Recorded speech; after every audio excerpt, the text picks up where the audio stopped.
بسم اللہ الرحمن الرحیم۔ السلام علیکم۔ تم طلاق لینے سے ایک صورت میں بچ سکتی ہو کہ اگر تم اس لوہے کی دہکتی پلیٹ پر کھڑی ہو جاؤ اور تمہارا جسم جلنے سے محفوظ رہے تو میں مان جاؤں گا تم پارسا ہو، مگر تمہیں اپنے پارسائی لوہے کی اس تپتی پلیٹ پر ثابت قدمی سے کھڑے رہ کر ثابت کرنا ہوگی۔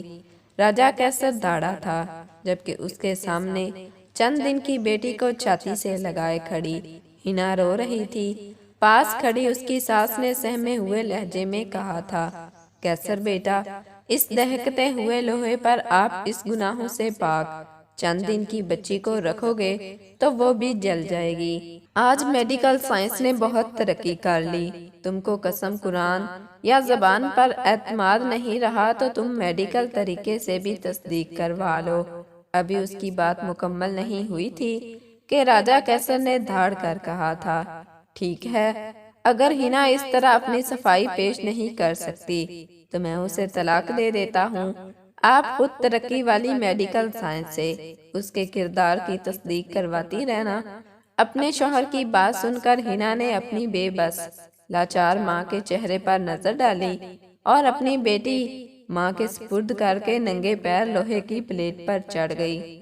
15 سیکنڈ میں ہی اس کے پاؤں کی جلد پھٹ گئی تھی اور پاؤں وزن برداشت کرنے کے قابل نہیں رہے تھے، جس سے ہنا لڑکھڑا کر دہکتی ہوئی پلیٹ سے ایک سائیڈ پر گر گئی تھی اور پاس کھڑی اس کی ماں اپنی بیٹی کی تکلیف دہ حالت دیکھ کر بے ہوش ہو گئی تھی، جبکہ شوہر نے اسے بد کردار کہتے ہوئے طلاق دے دی اور ساتھ یہ ثابت کرنے کے لیے کہ با کردار اور حق پر ہونے والے کو آگ نہیں چھو سکتی، اپنی چند دن کی بیٹی کو بھی اس لپٹے ہوئے کپڑے کے ساتھ دہکتی آگ پر رکھ دیا۔ اپنی بیٹی کو دیکھ کر ہنا ایک بار پھر گھٹنوں کے بل پلیٹ پر چڑھی اور اپنی چند دنوں کی بیٹی کو اٹھا کر سینے سے لگا لیا، جسے 5 سے 7 سیکنڈ میں ہی آگ نے کمر والی ساری سائیڈ سے جھلسا دیا تھا۔ ہنا نے اپنی ماں اور بیٹی کو سنبھالا، دسکا کے قریب اپنے آبائی گاؤں میں موجود جھونپڑی نما گھر میں آ بسی، جبکہ راجہ کیسر نے دوسری شادی ایک برٹش نیشنل لڑکی سے کر لی اور برطانیہ منتقل ہو گیا، جہاں اس نے سٹیل مل میں ملازمت اختیار کر لی تھی۔ دولت کی ریل پیل نے اس کے تمام عیب چھپا رکھے تھے، جبکہ برطانیہ کی آزادی نے اس سے گناہوں کی توبہ کی توفیق بھی چھین رکھی تھی، یہاں تک کہ اسے 20 برس پہلے کیا گیا ظلم بھی بھول چکا تھا۔ وہ 3 بچوں کا باپ بن چکا تھا جو جوانی کی دہلیز پر پہنچ گئے تھے، جبکہ دوسری طرف ہنا کی ماں ہنا کی عدت پوری ہونے سے پہلے ہی مر گئی۔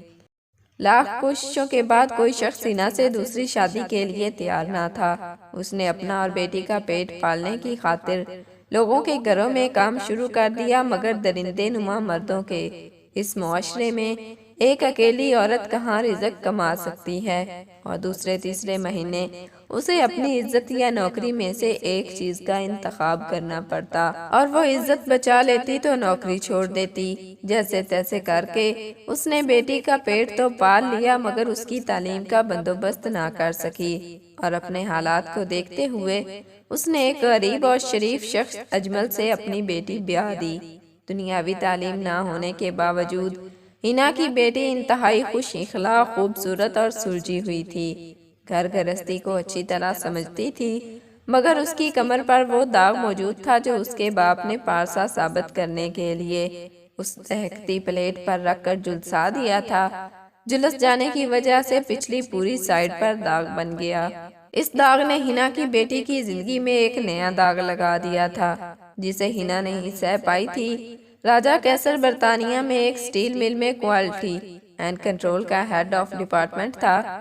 وہ ایک دن سیمپل چیک کرنے کے بعد سٹیل مل کے وزٹ پر نکلا تاکہ سارے مال کی حالت دیکھ سکے۔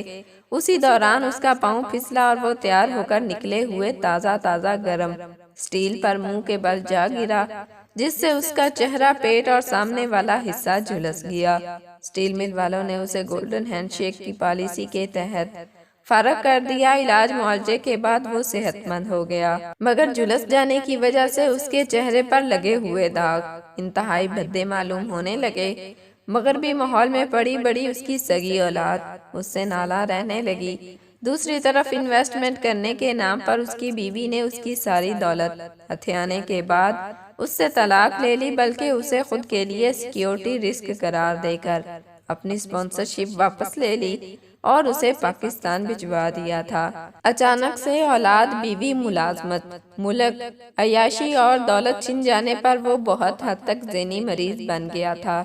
وہ پاکستان آ کر اس کے دل میں اپنی پہلی اولاد کی محبت جاگی تو اس نے انہیں ڈھونڈنا شروع کر دیا، اور ان کو ڈھونڈتا ہوا جب ان تک پہنچا تو سامنے ان تینوں ماں بیٹیوں کی قبریں موجود تھیں۔ جب اس نے گزرے ہوئے 20 سالوں کی روداد سنی تو وہ بھی عقل سے فارغ ہو گیا۔ اسے بتایا گیا کہ ہنا نے اپنی بیٹی کی شادی جس شخص سے کی تھی وہ ڈسکا میں موٹر سائیکل مکینک تھا، اور شادی کی پہلی رات ہی اس نے اپنی بیوی کی پیٹھ پر داغ دیکھ لیا تھا، جس کی وجہ سے اسے اپنی بیوی کے وجود سے نفرت ہو گئی تھی۔ اس نے اپنی بیوی پر بدچلن ہونے کا الزام لگا دیا تھا اور اس کو پارسائی ثابت کرنے کے لیے موٹر سائیکل کا گرم سائلنسر ہاتھ میں پکڑنے کا کہا تھا۔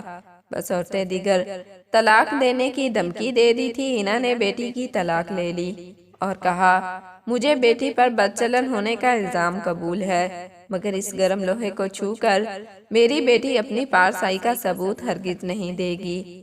طلاق لینے کے بعد پہلی رات ہنا سوئی اور پھر کبھی نہ اٹھ سکی، جبکہ لوگوں نے ہنا کی بیٹی کے سامنے کہنا شروع کر دیا کہ اس کی ماں کو بھی اس کی وجہ سے طلاق ہوئی تھی، جبکہ آج بیٹی بھی خود کو پارسا ثابت نہیں کر سکی اور طلاق لے لی۔ ہنا کو چاہیے تھا کہ بیٹی کی تربیت تو ٹھیک کرتی، اگر بیٹی کے ایسے ہی لچھن تھے تو اسے کیوں شریف آدمی کے سر باندھ دیا تھا۔ ان جیسی بہت ساری بات نما تیروں نے گھائل کر دیا۔ ہنا کی بیٹی بھی ماں کی موت کے ہفتہ بعد خودکشی کر گئی۔